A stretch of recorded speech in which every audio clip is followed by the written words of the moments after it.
brought to you by Palvi Agrico. आता शेतीसाठी जे काही लागणार ते घरपोच मिळणार, तेही मोबाईलच्या एका क्लिकवर.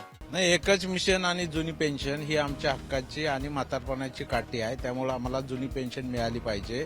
सरकारला असं वाटतं की ज्यांच्याकडे पैसा आहे ते शिकतील, अशा प्रकारची जी भूमिका आहे ती कुठे बदलली पाहिजे. त्यासाठी आम्ही आज आंदोलन केलेलं आहे. म्हणून आज आम्ही पायऱ्यावरचं आंदोलन केलेलं आहे आणि जोपर्यंत ह्या मागण्या मान्य होत नाही तोपर्यंत आम्ही स्वस्थ बसणार. शिक्षक आणि महाविद्यालय तसंच टीईटी संदर्भातले अनेक प्रलंबित प्रश्न घेऊन विधान परिषदेचे आमदार या ठिकाणी विधान भवनाच्या पायऱ्यावर उपोषण करताना, आंदोलन करताना आपल्याला खरं तर बघायला मिळालं.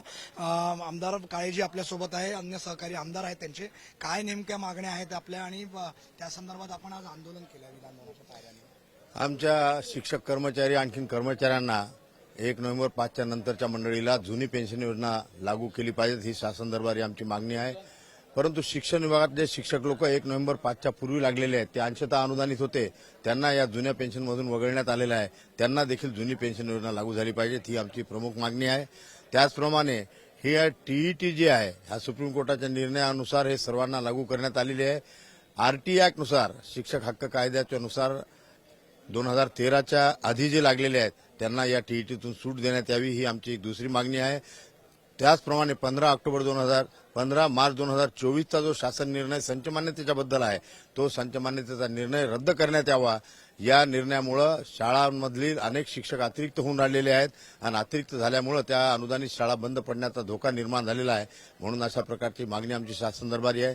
या महाराष्ट्रामध्ये 78 महाविद्यालय असे आहेत की ज्यांना कायम शब्द लागलेला असल्यामुळे त्यांना वेतन अनुदान मिळून नाही राहिलं आणि त्यामुळे ते कायम शब्द त्यातून वगळण्यात यावा, अशी देखील आमची मागणी आहे.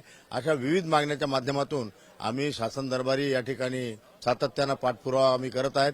सन्मान्य आमदार विक्रमजी काळे साहेब असतील, सन्मान्य कोल्हापूरचे आमदार जयंतजी आसगावकर असतील, मी आमदार किरण सरनाईक असेल आणि आमच्याबरोबरचे दुसरे आमदार लोक मंडळी देखील या ठिकाणी सर्व प्रश्न घेऊन सभागृहामध्ये सातत्याने हे प्रश्न मांडून राहिलेला आहे.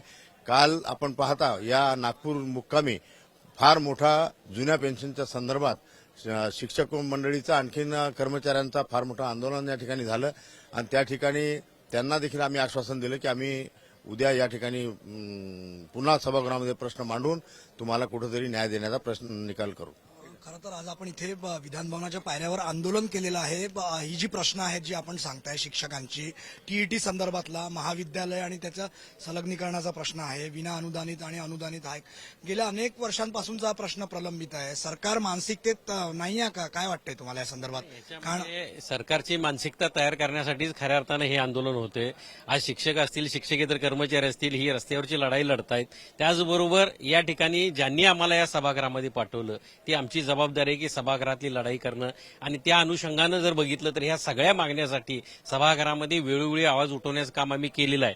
टीईटी संदर्भात असेल, 15 मार्चचा आदेश असेल किंवा सिनियर कॉलेजचा कायम शब्द काढणं असेल, या सगळ्या बाबीसाठी त्या ठिकाणी अगदी शिक्षकेतर कर्मचाऱ्यांच्यासाठी सुद्धा त्यांना आश्वासित प्रगती योजना लागू व्हावी, या सगळ्या बाबीसाठी खऱ्या अर्थानं सभागृहातली लढाई आम्ही करत आहोत. त्याचाच आज एक भाग म्हणून आज आम्ही पायऱ्यावरचं आंदोलन केलेलं आहे आणि जोपर्यंत ह्या मागण्या मान्य होत नाही तोपर्यंत आम्ही स्वस्थ बसणार नाही. आपण बघितलं, मागण्या मान्य होत नाही तोपर्यंत स्वस्थ बसणार नाही असं आमदारांचं म्हणणं आहे. कुठेतरी शाळा आणि महाविद्यालय कमी करण्याचा हा घाट तुम्हाला वाटतोय का सरकारचा, काय सांगाल?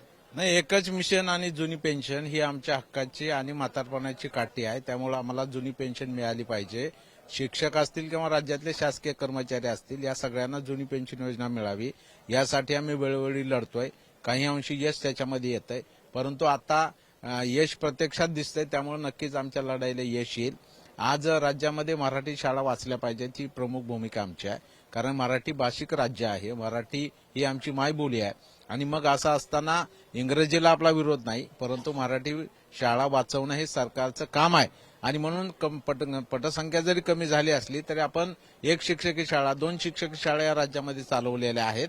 त्याच्यामुळे त्याचा विचार शासनानं केला पाहिजे. हळूहळू शासन ही जबाबदारी झटकू पाहत आहे, कारण खासगी युनिव्हर्सिटीज आता आपल्याकडे आल्या, खासगी विद्यापीठं बाहेरच्या देशातून इथे येत आहेत आणि त्यामुळे सरकारला असं वाटतं की ज्यांच्याकडे पैसा आहे ते शिकतील, अशा प्रकारची जी भूमिका आहे ती कुठे बदलली पाहिजे. त्यासाठी आम्ही आज आंदोलन केलेलं आहे. शिक्षकांच्या विविध प्रलंबित प्रश्नांसाठी विधान भवनाच्या पायऱ्यावर विधान परिषदेच्या आमदारांनी आज नागपूर विधान भवनामध्ये आंदोलन केलेलं आहे. योगेश पांडे, नागपूर, मुंबई तक.